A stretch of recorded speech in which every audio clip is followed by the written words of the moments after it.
고금소총과 야담. 어사 박문수. 조선시대에 박문수란 사람이 있었습니다. 암행어사로 이름을 떨친 사람입니다. 암행어사란 쉽게 말해서 임금의 비밀 명령을 받고 전국 각 지방의 정치와 백성의 형편을 몰래 살펴서 바로 잡는 사람입니다.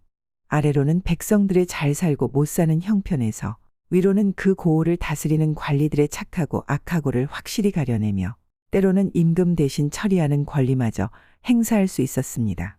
따라서 암행어사가 되면 첫째 학문도 학문이려니와 더욱 충성과 절개와 정의를 위한 용기 그리고 뛰어난 슬기가 있어야 했습니다. 옛날 임금들이 곧잘 암행어사를 몰래 보내서 나라 일을 바로 잡은 일은 역사 기록에도 많이 실려 있습니다. 그리고 암행어사들에 의하여 생긴 우습고 통쾌한 이야기도 오늘날까지 허다하게 전해져 내려오고 있었습니다. 그 중에서 암행어사 박문수의 이야기는 재미있는 것이 많습니다. 여기에 암행어사 박문수의 이야기를 줄여서 몇 가지 소개합니다. 첫 번째 이야기는 지혜와 용기가 뛰어난 박문수가 평생 한탄해야 했던 일종의 실패담입니다. 해가 막 서산 마루에 넘어가려는 어느 날이었습니다. 어사 박문수는 혼자서 어둠이 깃드는 잔솔밭길을 걷고 있었습니다. 물론 어사의 신분을 숨긴 채 이웃 고을의 형편을 염탐하러 가는 길이었습니다. 날씨가 몹시 추운 때문인지 길에는 사람 그림자 하나 보이지 않았습니다. 해가 지기 전에 잘 곳을 찾아야 하겠다. 이렇게 생각하며 길을 서둘렀습니다. 그러자 앞쪽에서 한 농부가 헐레벌떡 뛰어왔습니다. 모습이 마치 무서운 짐승이나 도둑에게 쫓기는 것 같았습니다. 아니나 다를까 농부는 박문수 앞에까지 오더니 비틀비틀하면서 반쯤 쓰러지려 했습니다. 일이 몹시 다급한데 벌써 기진맥진한 모양이었습니다. 농부는 거친 숨을 가다듬지 못하고 박문수의 옷자락에 메어 달렸습니다. 어느 분인지 제발 저를 살려주십시오. 붙잡히면 맞아 죽습니다. 하다가 문득 비탈 그늘에 있는 깊숙한 구덩이를 발견하더니 저 속에 들어가 숨겠습니다. 그놈들이 와서 묻거든 모른다고 해주십시오. 하기가 바쁘게 구덩이 속으로 숨어 들어갔습니다. 박문수는 우선 염려마오. 하고 계속 앞으로 갈 수밖에 없었습니다. 그러자 바로 서너 명의 흉악하게 생긴 장정들이 몽둥이와 칼을 들고 바람처럼 쫓아왔습니다. 여보시오. 지금 어느 놈이 이리로 도망해 왔는데 어디 숨었소? 묻는 말이 아니라 마치 호통 소리만 같았습니다. 글쎄, 난 못 보았는걸. 박문수는 얼결에 이렇게 말했습니다. 거짓말 말아라. 왜 길에서 그 놈을 못 봤다니. 자, 어서 말해라. 안가를 쳐주면 너를 대신 죽이겠다. 악한들은 참말로 박문수의 멱살을 잡고 칼을 번쩍 쳐들었습니다. 박문수는 난처했습니다. 아무리 암행어사인들 이렇게 되어서는 별 도리가 없습니다. 그래도 차마 말은 못하고 눈만이 저도 모르게 그 구덩이 쪽으로 향했습니다. 물론 가르쳐줄 생각은 아니었지만 엉겁결에 한번 살펴보았을지도 모릅니다. 그러나 이것만으로 악한들이 눈치를 챈 것은 당연한 일입니다. 잡았던 손을 탁 놓으며 옳지, 저기 숨었구나. 하고 일제히 구덩이 쪽으로 몰려갔습니다. 박문수는 아차하였으나 때가 벌써 늦었습니다. 큰 실수를 한 줄 알고 끔찍한 광경에서 얼른 피할 생각으로 다름질쳐 비탈길을 내려갔습니다. 바로 등 뒤에서 무서운 비명소리가 쫓아오듯이 들렸습니다. 그 농부는 악한들에게 목숨을 잃었을지도 모릅니다. 한때 얼떨떨해서 죄 없는 사람을 죽이게 한 것은 박문수가 두고두고 뉘우쳐도 돌이킬 수 없는 실패였습니다. 더구나 뒤에 생각난 일이지만 그때 만약 박문수가 눈이 먼 장님이나 혹은 귀머거리 행세만 했더라면 억울한 사람의 목숨을 살렸을지도 모를 일입니다.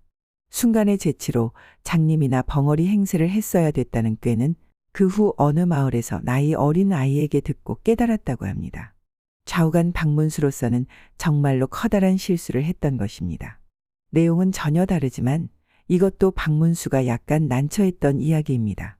역시 어느 날 산골 마을 글방에 찾아들어서 보니까 선생은 보이지 않고 아이들만이 시끄럽게 떠들면서 놀고 있었습니다.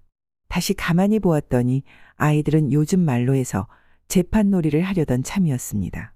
박문수는 글방 한 구석에 가만히 앉아서 구경했습니다. 그 중에 똘똘한 아이가 원으로 뽑혀 높다란 자리에 앉았습니다.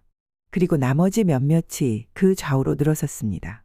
이때 한 아이가 원 앞에 나와 무릎을 꿇었습니다. 원님께 부탁드립니다. 제가 기르는 새가 산으로 날아 도망갔습니다. 제발 그 새를 붙잡아 주십시오. 이 말을 들은 박문수는 이거 매우 어려운데 내가 그런 부탁을 받았으면 어떻게 할 것인가? 하고 혼자 생각해 보았습니다. 그리고 원이 된 아이가 어떻게 판결을 내리나 무척 궁금하게 생각했습니다. 그동안 무엇인가 잠깐 생각하던 원은 새가 산으로 도망갔단 말이지?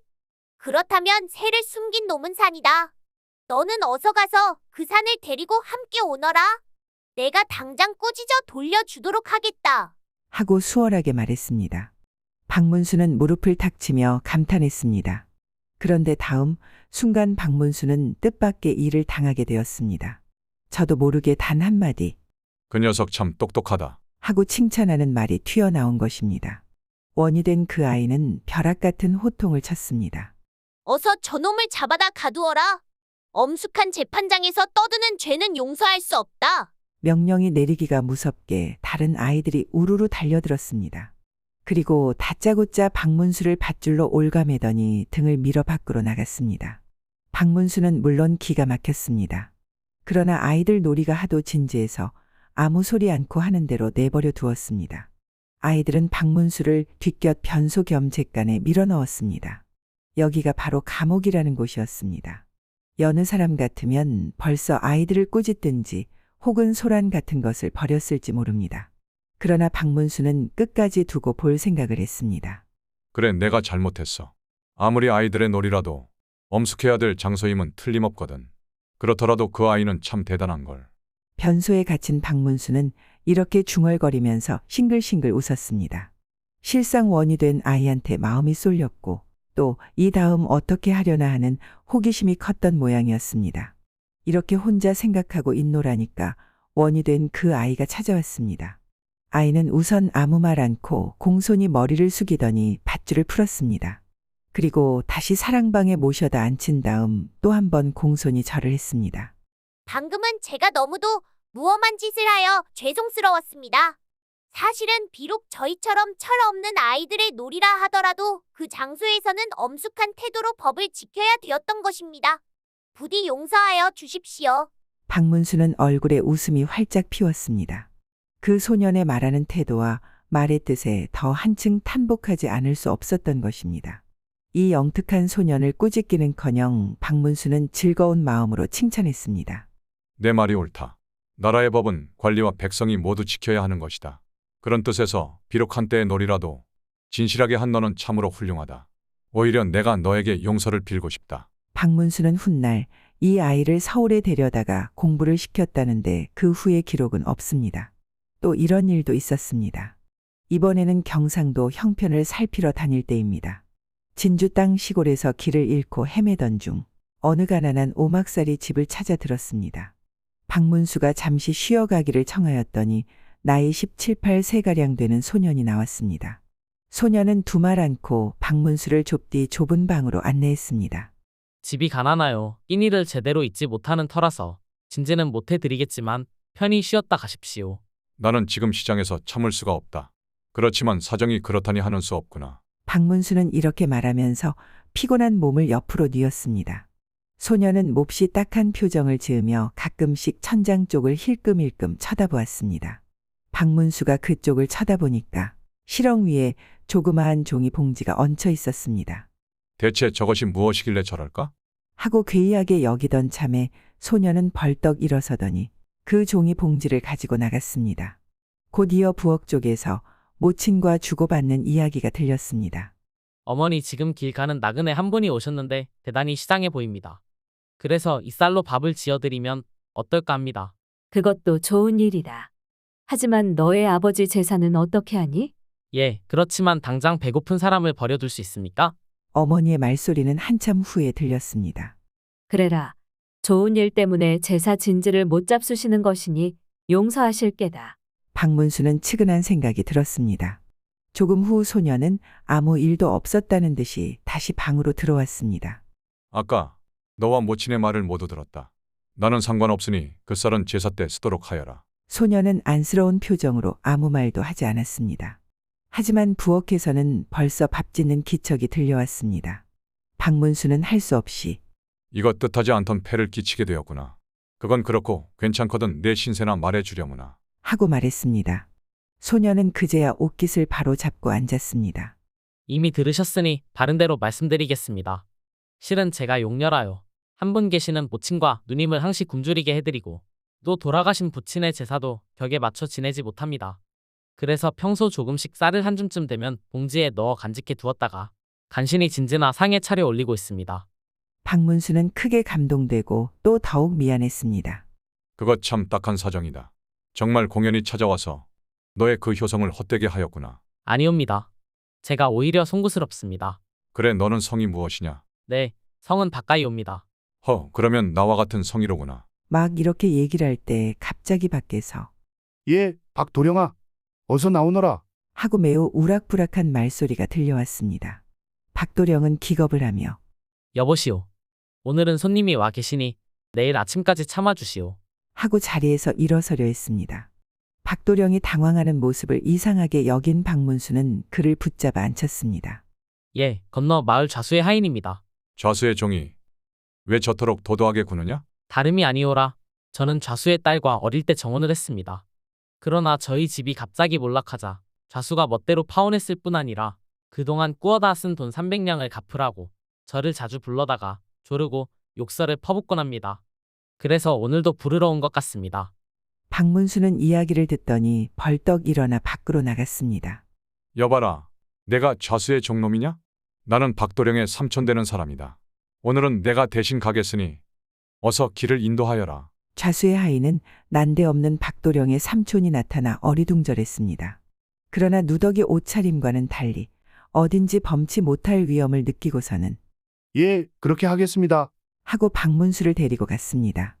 박문수가 좌수의 집에 와 보니까 마치 무슨 잔치 때처럼 사랑방의 손들이 들끓고 있었습니다. 좌수는 박도령 집에 갔던 하인을 보자마자 사랑방 아랫목에서 소리를 질렀습니다. 그래, 박도령은 데려왔느냐?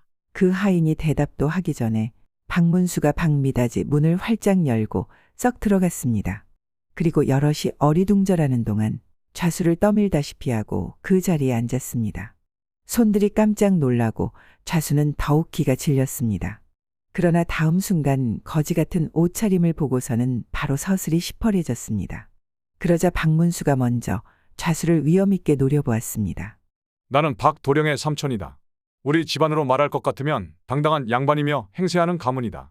너는 한낱 좌수로 우리와 혼인하게 된 것을 영광으로 알아야 옳거늘. 어찌 가세가 빈곤하다고 약속을 어겼으며 또 어찌 일단 선사한 돈을 갚으라고 무례하게 구느냐. 뿐인가. 툭하면 박도령을 잡아다가 욕을 베니 참말로 괘씸한 놈이다.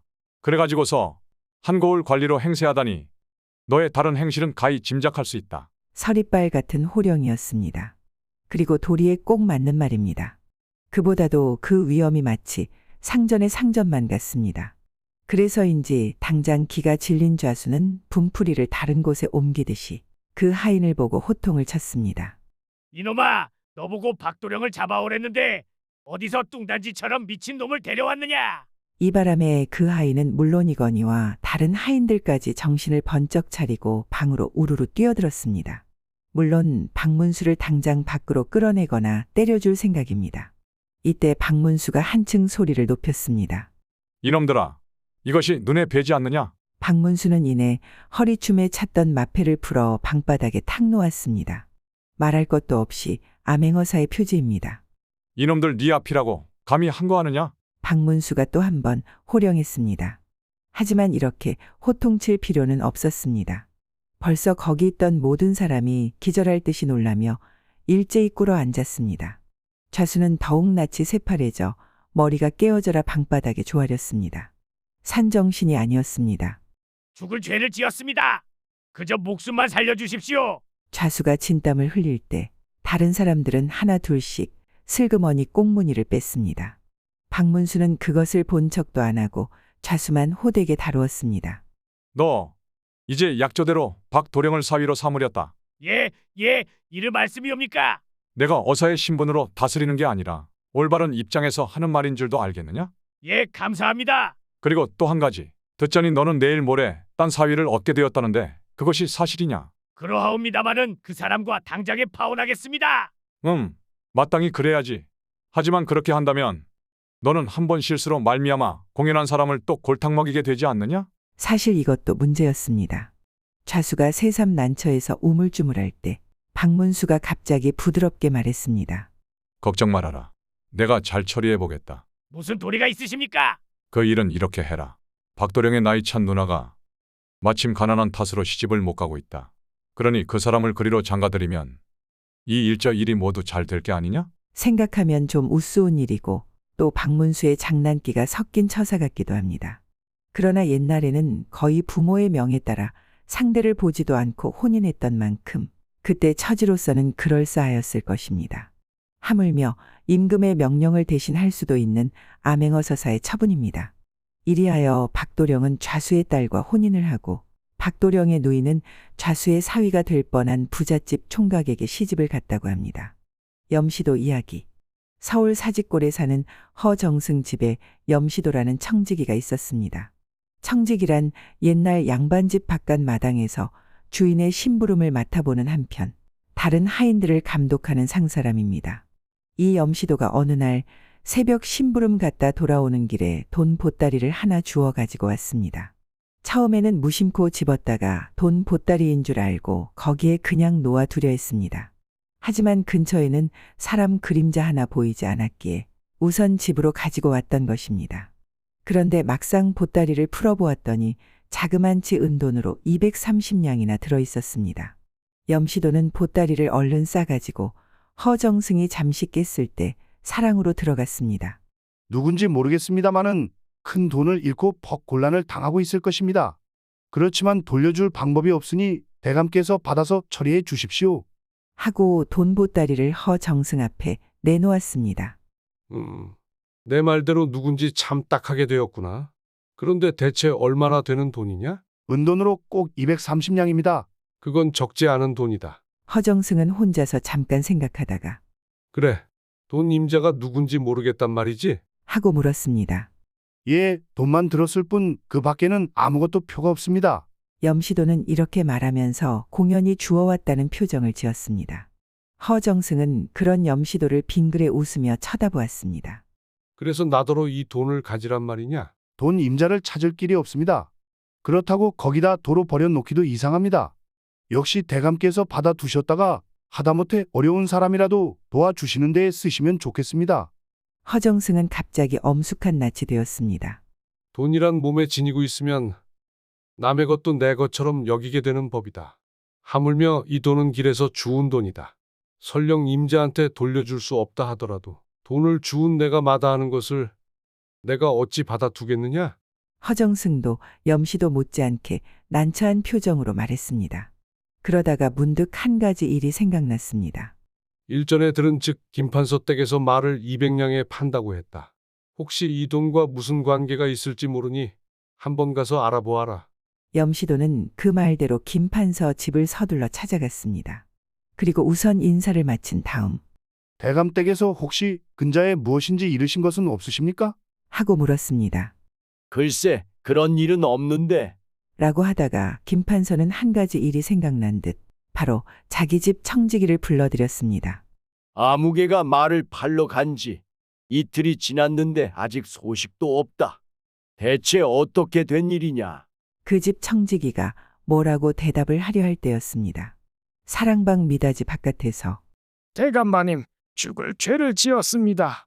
하고 울음반 비는 소리가 났습니다. 순간 김판서는 뭐라고?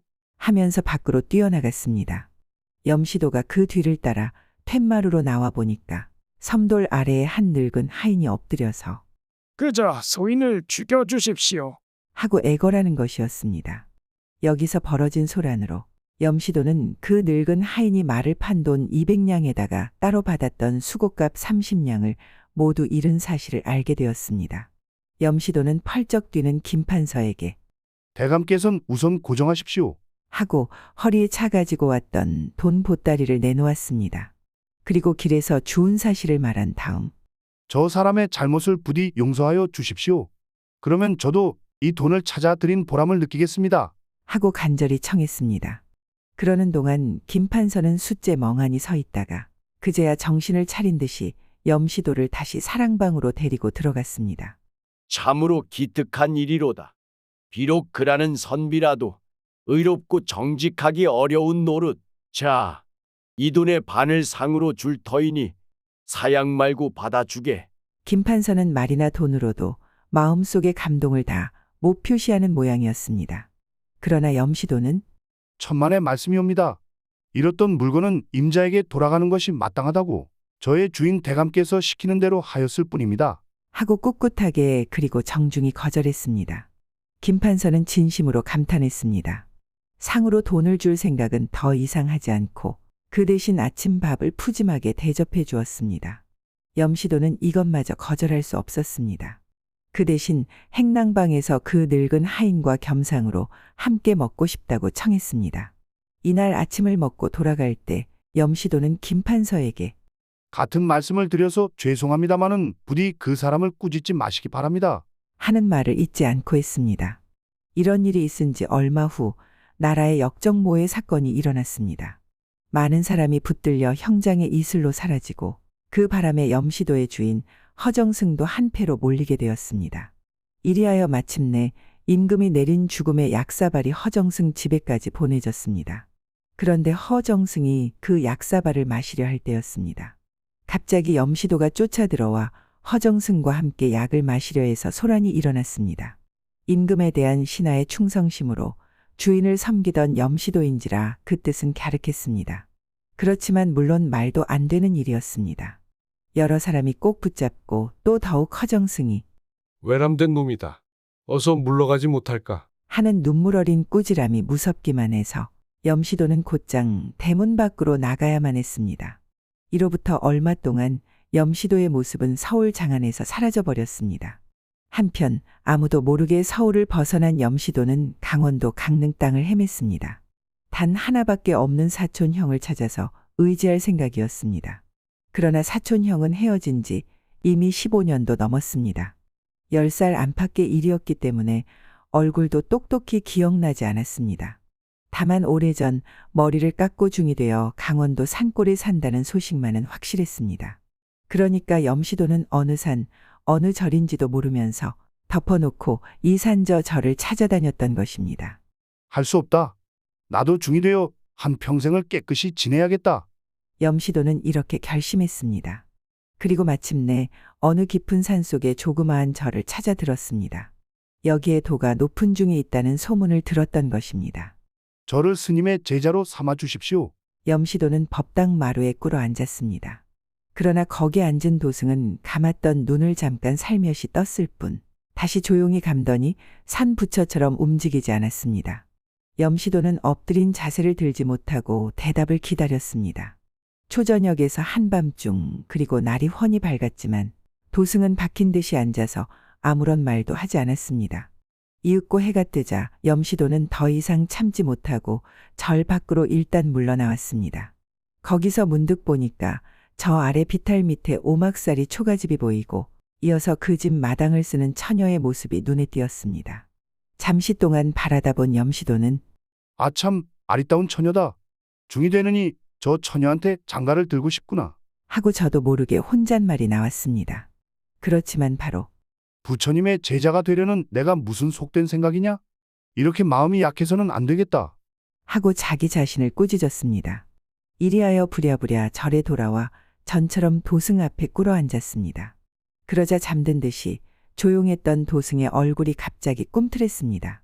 그리고 염시도를 매섭게 노려보면서도 점잖은 투로 이렇게 말했습니다. 너는 출가할 사람이 못 된다. 산을 내려가거라. 차후 비록 한때 고역을 치르겠지만 너를 도와줄 사람의 덕으로 복되게 살 것이다. 그리고 내가 방금 본 그 처녀와 천생연분이 있으므로 어느 해든 7월 7석 날 만날 것이니 명심하여라. 염시도는 하는 수 없이 산에서 내려왔습니다. 절 문 밖에서 숲길로 사라져가는 염시도의 모습을 도승은 비로소 크게 뜬 눈으로 오래도록 바라보았지만 물론 염시도가 그것을 알 리는 없었습니다. 염시도는 하루를 시리 걸어서 산 밑 마을 근처에 올 때까지 7월 7석 대체 무슨 뜻일까?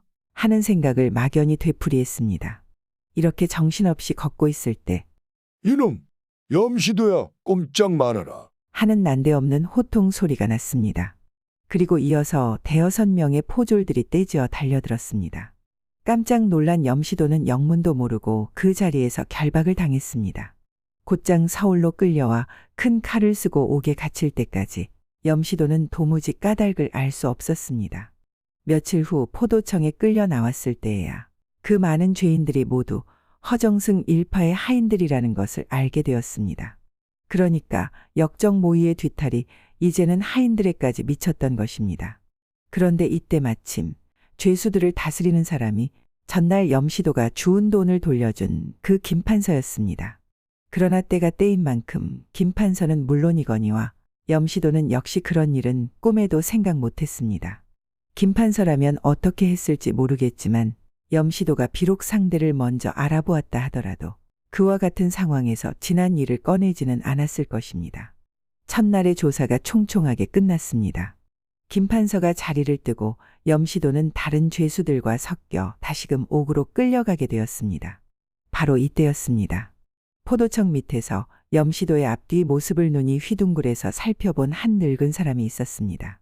늙은이는 옥에까지 따라오더니 창살 틈으로 오랫동안 염시도를 보고 또 보았습니다. 그러다가 틀림없다. 바로 허정승 댁의 청지기 염시도다. 하더니 이내 김판서 집으로 뛰어갔습니다. 이날 김판서는 그 늙은 사람에게 뜻밖의 말을 듣고 깜짝 놀랐습니다. 뭐라고? 그게 참말이냐? 예, 제 눈으로 똑똑히 보았습니다. 전날 허정승 댁 청직이었던 염시도가 분명합니다. 대감께서도 아시다시피 그토록 의로운 사람이 억울하게 죽는다면 소인은 앞으로 살아갈 염치가 없습니다. 지금 김판서 앞에서 눈물을 흘리며 염시도를 구해줄 것을 애원하는 늙은 사람은 전에 말을 판 돈을 잃었던 그 하인인 것입니다. 김판서는 뜻밖의 얼굴을 하고 한숨을 크게 들이쉬었습니다. 그리고 조금 후 알았다. 지체 말고 그 염시도를 바깥 대청으로 불러오도록 하여라. 하고 분부했습니다. 하인의 말을 빌지 않더라도 김판서로서는 염시도의 사람됨을 알고도 남음이 있었을 것입니다. 이렇게 아닌 밤중에 이를테면 특별 신문을 하자는 것도 그 때문입니다. 하물며 사실에 있어서도 그 당시는 잡아온 죄인, 다시 말해서 역적 모의를 한 집안의 하인을 모두 죽이자는 것이 아니었고 단지 큰일을 치른 후에 마무리로 삼는 한편 또 무슨 음모의 정보라도 찾을 목적이었던 것입니다. 따라서 이후 염시도는 아무 탈 없이 옥에서 풀려나왔습니다. 그렇더라도 김판서가 한낱 상사람이지만 염시도의 의로움을 높이 인정한 일과 또 늙은 하인이 한번 입은 은혜를 끝내 잊지 않은 일은 그 즈음 세상에서도 퍽 아름다운 이야깃거리였습니다. 김판서는 게다가 또 염시도를 위하여 적당한 일자리를 널리 수소문했습니다. 그러다가 마침 허정승에 생질되는 신우재라는 사람이 경상도 상주 목사로 있는 것을 알게 되었습니다. 내 너에게 편지를 줄 터이니 그것을 가지고 상주 목사한테 가보아라. 거기서 일을 얻거든 부디 아무 걱정 말고 잘 지내도록 하여라. 김판서는 떠나는 염시도에게 좋은 나귀를 한 필 선사하고 노자도 충분히 보태주었습니다. 이렇게 해서 서울을 떠난 염시도는 길을 서둘러 상주로 향했습니다. 그리고 막 경상도 상계 어느 마을에 닿았을 때입니다. 염시도는 갑자기 정신이 몽롱해졌습니다. 그런데 나귀가 큰 길을 벗어나더니 바로 옆에 있는 커다란 초가집으로 뚜벅뚜벅 들어가 마당 한가운데에 우뚝 섰습니다. 그제야 염시도는 정신이 번쩍 들었습니다. 이게 대체 어떻게 된 일인가? 염시도가 눈이 휘둥그레질 때 아이고, 신통도 하지. 역시 부처님의 말씀이 이렇게 꼭 맞다니. 하는 소리와 함께 한 노파가 어여쁜 처녀를 뒤따르게 하고 반갑게 맞아주었습니다. 염시도는 어리둥절했습니다. 아니, 대체 하는 것을 노파가 재촉하듯이 말했습니다. 오늘이 바로 7월 7석인 줄 몰랐나? 자, 우리 사위님 어서 내리시지. 7월 7석? 하면서 염시도는 처녀를 슬쩍 보고 깜짝 놀랐습니다. 다른 사람이 아니라 전날 강릉 산골 절에 갔을 때 먼 발치로 보았던 그 처녀였던 것입니다. 7월 7석을 잊지 말라. 고한 그 노승의 수수께끼가 그제야 풀린 것입니다. 여기서 뜻하지 않게 어여쁜 아내를 얻은 염시도는 그 후 상주 목사 밑에서 일하다가 다시 서울에 올라와 살게 되었습니다. 물론 그만큼 집안 형편이 펴진 것입니다. 그리고 이것은 역시 염시도 내외가 모두 착하고 부지런해서 얻은 복이라 하겠습니다. 그리고 강릉의 도승이 바로 자기가 찾던 사촌 형이었다는 사실은 나이가 80이 넘어서야 알게 되었습니다. 회나무에 깃든 귀신. 무릇 귀신은 어둡고 습한 기운인 음의 성질을 지닌 존재입니다. 그래서 귀신은 햇빛이 잘 들어오지 않는 어두운 곳을 좋아하는데 그 중에는 햇빛을 가릴 만큼 빽빽이 우거진 숲에 나무에 깃들어 사는 종류도 있습니다. 지금의 동대문인 흥인문 안에 집을 두고 사는 사람이 밤에 활 속에 터 앞을 걷고 있었습니다.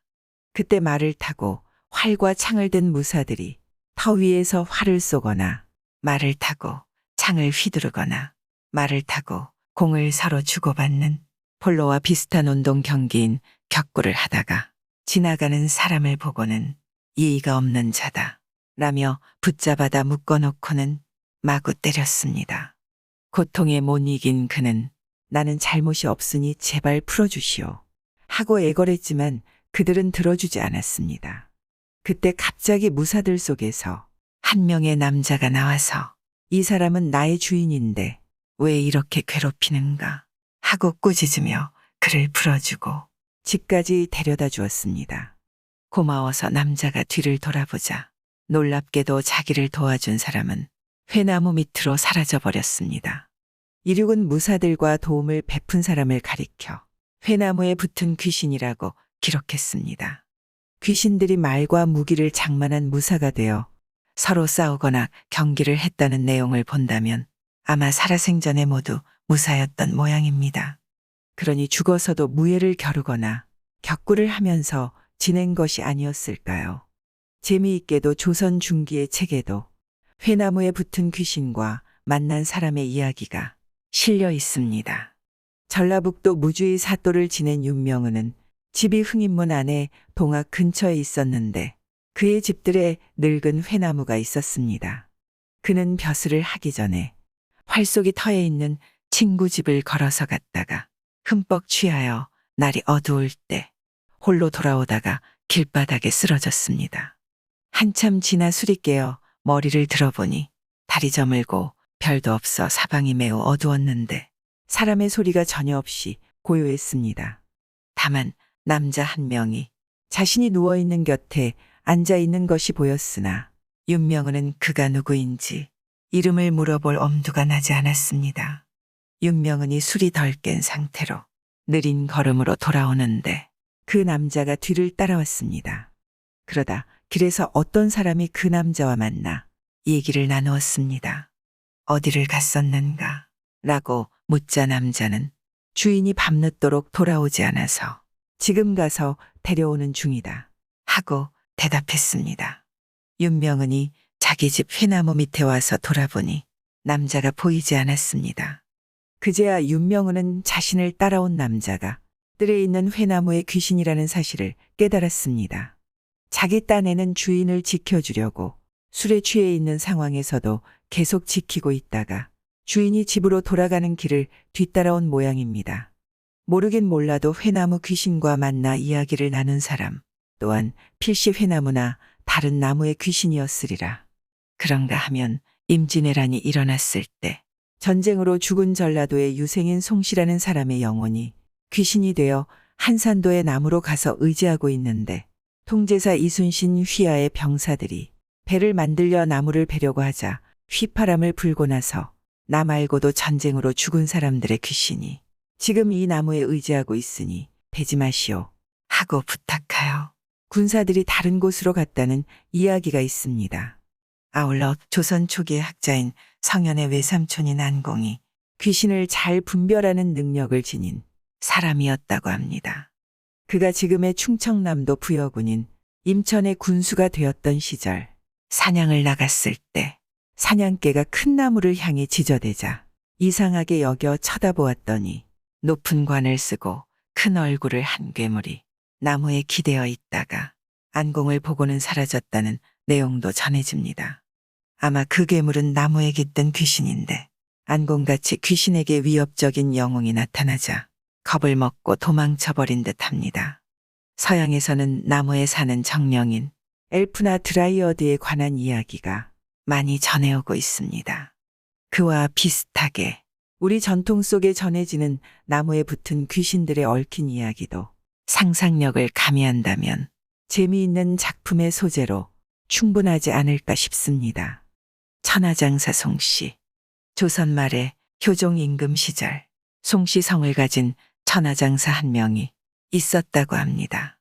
송씨란 인물은 전라남도 광주에서 집이 없이 떠돌아다니면서 임시로 고용되어 일을 해주는 품팔이꾼, 그러니까 지금으로 치면 일용직 노동자와 비슷한 사람이었습니다.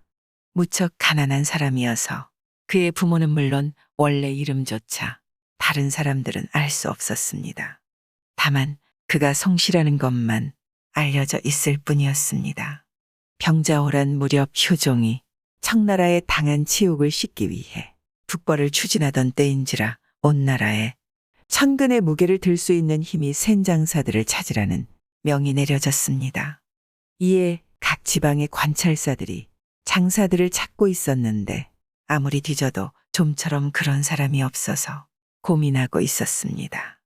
그러던 와중에 관아에서 임시로 고용되어 일을 하던 송씨가 나라의 퍼진 명을 듣고서 관아에서 일하는 상급 서리인 녹사를 찾아가서는 관아의 뜰 모퉁이에 세워진 큰 돌을 가리키며 저것도 천근이 나갑니까? 하고 물었습니다. 이에 녹사가 그렇다고 하자 송씨는 그 큰 돌을 아무것도 아닌 것처럼 가뿐히 들었습니다. 그의 힘을 본 녹사가 무척 놀라 관아에 들어가 이 사실을 알리자 관아에서는 송씨를 불러다 다시 시험해 보았는데 역시 천근의 무게를 쉽게 들어 올렸습니다.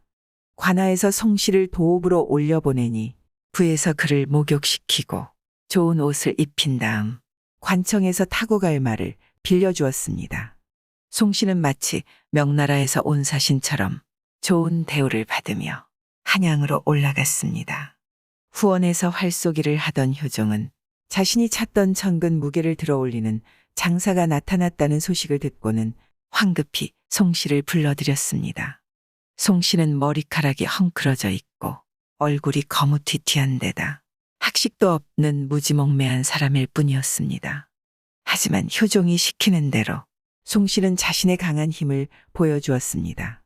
관찰사가 효종에게 장계로 보고한 대로 그는 천하장사였습니다. 자신이 찾던 장사가 진짜로 나타나자 효종은 크게 기뻐하며 음식을 푸짐하게 내려주었습니다. 내관과 시녀들이 수레로 음식을 날랐는데 송씨가 선체로 다 먹어치우니 효종은 더욱 기뻐했습니다. 효종은 송씨에게 조선시대의 군인들이 썼던 모자인 전립을 씌워주고 그 몸은 밖에 집을 선물로 주어 살게 하는 한편 궁녀 한 명을 그에게 아내로 보내주었습니다. 아울러 송씨에게 하나의 고을을 다스리는 현령의 벼슬까지 내려주었습니다. 평생 품팔이꾼으로 살아온 송씨는 배운 지식이 없어서 현령의 일에 도저히 적응하지 못했습니다. 이 때문에 효종은 송씨가 가진 힘에 걸맞게 군대의 자리를 내주도록 하여 우선 한양에서 3천리 떨어진 북쪽 변방의 요새로 보내 거기서 국경을 지키는 군인이 되도록 했습니다. 비록 멀리 북쪽으로 내보내기는 했지만 효종은 송씨를 항상 생각하여 기회가 있을 때마다 선물을 보내주었고 얼마 후에 그를 도로 한양으로 불러들이려 했습니다. 아마도 청나라를 공격할 북벌군에 그를 선봉으로 내세우려는 속셈에서 한 일인 듯했습니다. 그런데 갑자기 효종은 등에 종기가 나 죽었습니다. 이 소식을 전해 들은 송씨는 큰 충격을 받아 군대에 알리지도 않고서 밤낮 없이 혼자서 말을 달려 궁궐에 도착한 뒤 효종의 시신이 담긴 관을 향해 엎드려서 슬프게 울었습니다. 눈물이 다 말라서 피가 나올 지경이었습니다. 송씨의 아내가 된 궁녀도 효종의 죽음에 크게 슬퍼하여 효종이 죽은 날 집에서 목을 메어 죽었습니다. 한편 군대를 담당한 관리인 병마절도사는 송 씨가 상관에게 알리지도 않은 채 마음대로 군대를 떠난 점을 문제 삼아 그의 목을 베는 처벌을 해야 한다고 주장했습니다. 조정에서도 송 씨의 무단이탈을 죄라고 주장하여 군법에 따라 처벌할 것을 주장했으나 효종의 뒤를 이어 왕위에 오른 현종 임금은 송 장사의 충성심이 순수하여 한 일이니 처벌할 수 없다면서 송 씨의 목숨을 살려주는 대신 그가 맡은 군인의 직위는 거두었습니다. 군대에서 쫓겨난 송 씨는 여기저기 떠돌아다니다 경기도 용인에 정착했습니다. 그는 찢어진 갓에 해진 옷을 입고 사람들을 상대로 구걸하면서 겨우 목숨을 이어나갔습니다. 그러다가도 효종이 죽은 날만 되면 홀로 산골짜기로 들어가 온종일 통곡했고 효종에 대한 이야기만 나오면 눈물을 흘렸습니다. 마을 사람들은 송 씨의 체격이 몹시 크고 우람한 것을 보고 그를 성장군이라 부르며 만나면 하나둘씩 밥을 모아 주었는데 그가 마치 호랑이나 늑대처럼 밥을 먹는 모습을 신기해하며 구경했습니다. 송 씨가 나중에 어찌 되었는지는 알려지지 않습니다. 지나치게 순박한 사람이라 큰 힘을 갖고서도 재능을 살리지 못했던 듯합니다. 신라의 귀신 군대. 한국의 고대 왕조 중에서 신라는 992년이라는 가장 오래된 역사를 가진 나라였습니다. 하지만 초창기 무렵의 신라는 고구려와 백제는 물론이고 부족 연맹인 가야보다 힘이 약해 외세의 침입에 시달려야 했습니다. 그래서 신라에서는 외세의 침입을 물리쳐준다는 신앙이 매우 널리 퍼졌는데 그 중에서는 죽은 왕의 영혼이 보내준 귀신 군대에 관한 이야기도 있습니다. 고려의 승려인 일연이 기록한 역사서인 삼국유사에 의하면 신라의 14번째 임금인 유래 이삭은 무렵에 신비한 일이 일어났다고 전합니다. 지금의 경상북도 청도군에 이서국이라는 작은 나라가 있었습니다. 이 나라에서 군대를 일으켜 유래 이삭은 무렵에 신라를 공격해왔습니다. 외침을 받았으니 당연히 신라에서도 군대를 동원하여 이서국의 침략군을 막으려고 했습니다. 하지만 신라군의 수가 적었던지 아니면 이서국 군사들이 신라의 군사들보다 더 용감했던지 전쟁이 길어지면서 신라군이 불리해졌습니다. 자칫하면 전쟁에서 패배하고 나라의 운명마저 위태로웠던 때 누구도 예상하지 못한 놀라운 일이 일어났습니다. 어디서 나타났는지 알 수 없는 군사들이 몰려오더니 신라군을 도와서 이서국 군사들과 맞서 싸웠던 것입니다. 그들은 모두 하나같이 귀에 대나무 잎을 꽂고 있었습니다.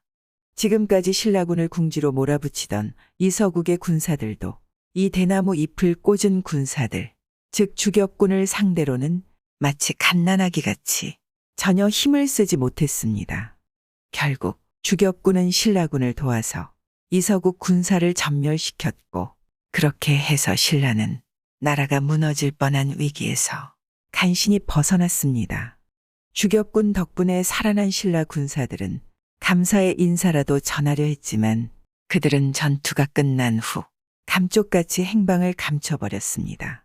그들이 어디에서 온 군사들인지 정체가 무엇이었는지 누구도 알지 못해서 다들 이상하게 여겼습니다.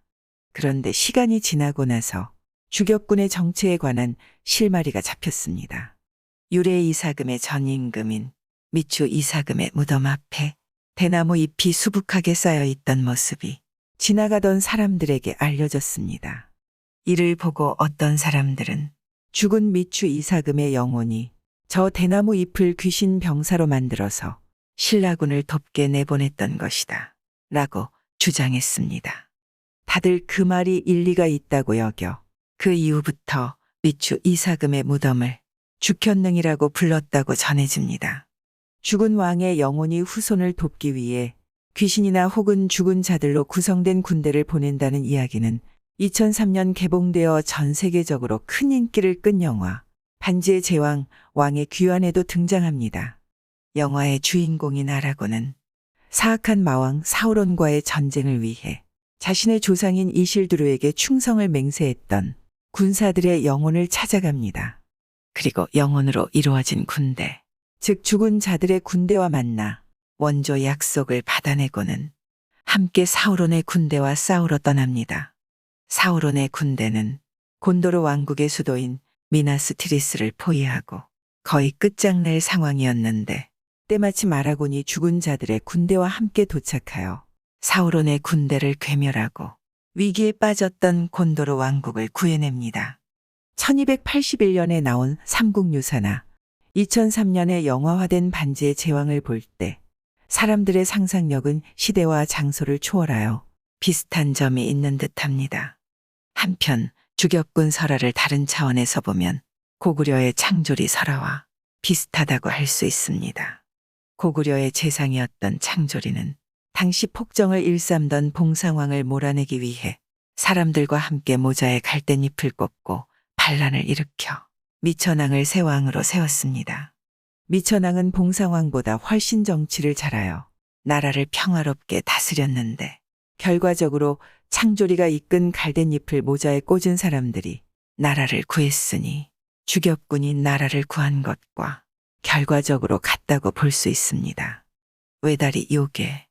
숙종 임금 시절에 영의정을 지낸 이유는 가랑비가 내리고 안개가 자욱하게 낀 어느 날 관리들과 함께 술라고를 지나가다가 어떤 사람을 보았습니다. 그는 삿갓을 쓰고 볏짚으로 만든 비옷인 도롱이를 입고 있었습니다. 여기까지라면 그저 평범한 사람이라고 생각할 수도 있으나 그의 외모는 그렇지가 않았습니다. 두 눈이 마치 횃불이 타오르는 것처럼 붉게 빛이 났고 몸 아래로 다리가 하나뿐이었는데 그런 몸으로 뛰어서 오고 있었습니다.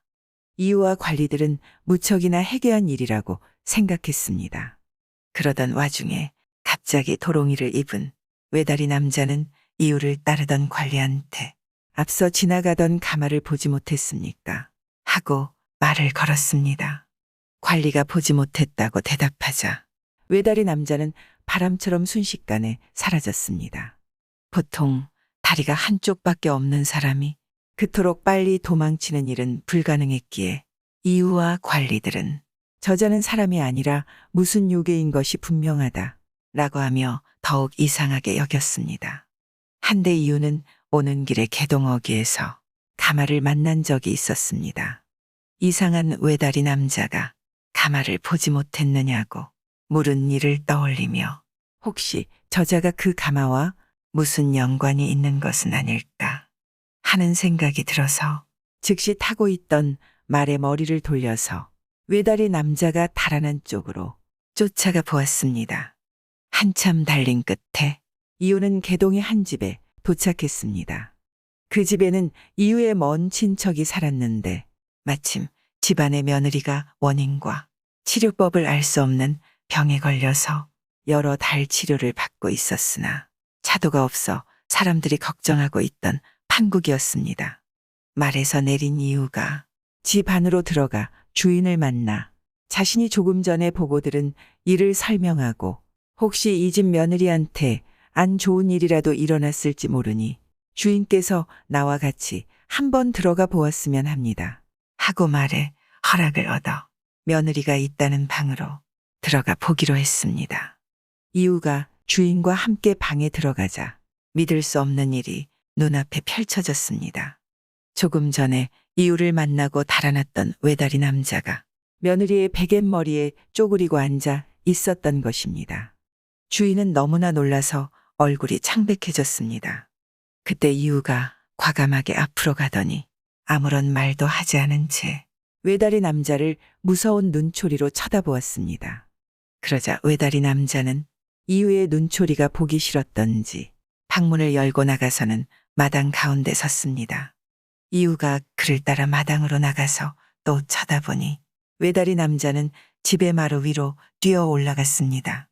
그래도 이유가 외다리 남자를 계속 쳐다보자 그는 공중 위로 펄쩍 뛰어 올라가 점차 눈에서 안 보이게 되었습니다. 이 정도면 외다리 남자를 쫓아버렸다고 생각한 이유는 며느리가 머문 방 안으로 돌아왔습니다. 외다리 남자가 방에서 나가서 그런지 며느리는 병에 걸리지 않았던 때처럼 정신이 멀쩡했습니다. 병이 다 나았다고 판단한 이유는 집을 떠났습니다. 이후 집주인이 와서 이유에게 우리 집 며느리가 또 예전처럼 병에 걸려 무척 아픕니다. 아무래도 그 이상한 요괴가 집에서 완전히 떠나지 않은 것 같습니다. 어떻게든 요괴를 쫓아주십시오 하고 알려왔습니다. 사정을 들은 이유는 그 집의 며느리가 무척 불쌍했지만 그렇다고 공무를 포기하고 1년 내내 그 집에서 살 수도 없는 노릇이었습니다.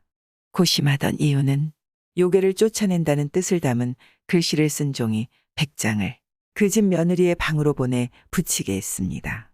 그랬더니 마침내 며느리가 병에서 해방되었고 2번 다시 외다리 남자가 나타나는 괴상한 일도 없어졌다고 합니다. 본문의 내용으로 추측하건대 이후에 친척 며느리한테 나타난 외다리 남자는 사람을 병들게 하는 요괴인 듯합니다. 한데 외다리 남자의 진짜 정체가 무엇인지는 도통 알 수가 없습니다. 하늘에 나타난 새 부처. 오늘날 충청북도 충주에 사는 이용이라는 사람은 평소 서방의 정토인 극락에 살면서 인간을 구원한다는 부처인 아미타불을 열심히 믿었습니다.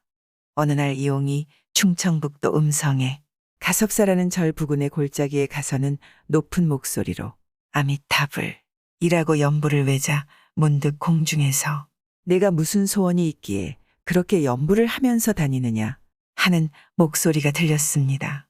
공중에 사람이 있을 리 없으므로 이용은 대체 무슨 일일까 하고 궁금해서 고개를 들어 하늘을 올려다보았습니다. 하늘 위에는 노란색과 하얀색과 검은색 등 3가지 색깔의 구름이 떠 있었고 그 구름 속에는 둥근 구멍이 있었으며 그 구멍 사이에 3명의 부처가 앉아 있었는데 모두 하얀색이었습니다.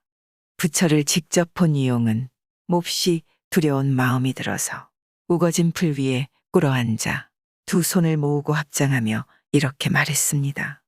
저는 딱히 다른 소원은 없습니다. 집에 전염병이 들어 아버지가 돌아가셨고 제 집은 가난해서 밥을 제대로 먹지 못하니 풍년이 들어 나라가 태평하고 백성이 편안하기를 원하여 연부를 올릴 뿐입니다. 이에 새 부처가 이용을 향해 대답했습니다. 올해 바람과 비가 적고 풍년이 들지 않아 곡식이 부족한 이유는 동쪽 대마도에서 온 귀인 때문이다. 그 귀인을 대접하여 돌려보내면 풍년이 들 것이니라. 또한 동쪽에서 온 회외생불이 9월에서 11월까지 석 달 동안 조선 땅을 돌아다닐 것이니 육지나물에서 나쁜 일이 있거든 그 부처의 형상을 만들어 쏘거나 때리면 나라가 태평할 것이다. 아울러 오는 정월 초하룻 날과 15일에 생쌀 1그릇과 밥 1그릇을 장만하여 하늘에 제사 지내면 나라의 임금은 부처가 되고 신하들은 모두 부처가 있는 곳에 놀아 쾌락하게 될 것이니라. 새 부처의 말을 듣고 이용이 꿇어앉으려고 하니 우거진 숲이 흔들리며 장기 2마리와 까투리 1마리가 날아 하늘로 올라갔습니다. 그 모습을 이용이 쳐다보니 구름 속의 둥근 구멍이 합해지고 부처의 형체가 가려지며 구름 속에서 내가 시기에 맞추어 위에 아래지 않으면 이 말에 증언이 없을 것이다. 3월과 4월에는 가뭄이 있고 5월과 6월에는 홍수가 있을 것이다. 라는 말이 들려왔습니다.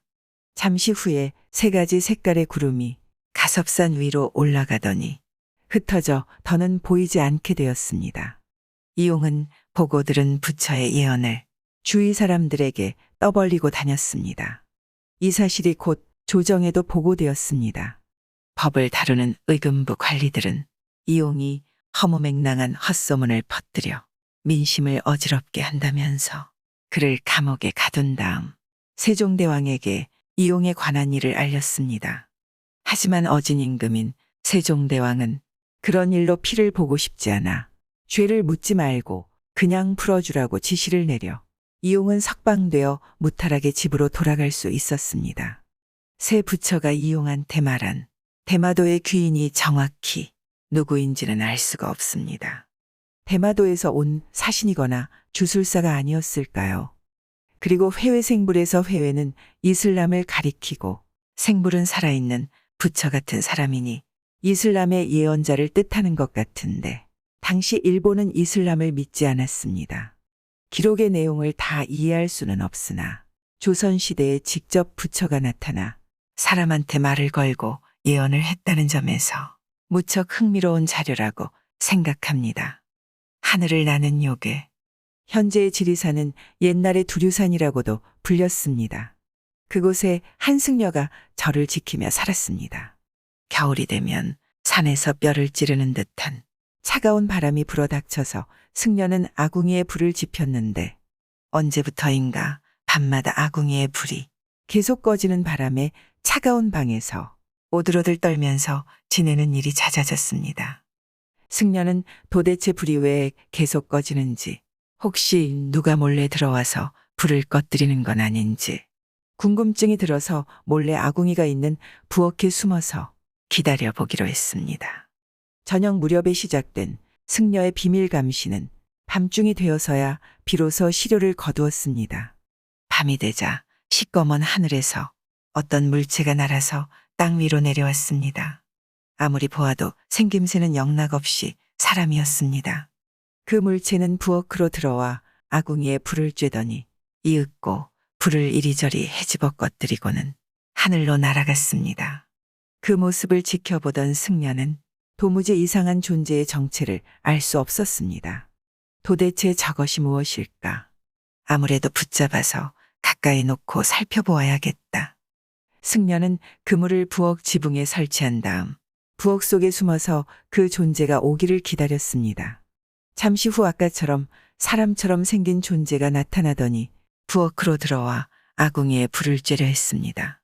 바로 그때 승려가 숨은 곳에서 몸을 일으키자 사람처럼 생긴 존재는 놀라 달아나려다 승려가 설치해 놓은 그물에 걸려 허우적거리다가 붙잡혔습니다. 괴이한 존재를 잡아놓고 나서 승려는 그것을 자세히 관찰했습니다.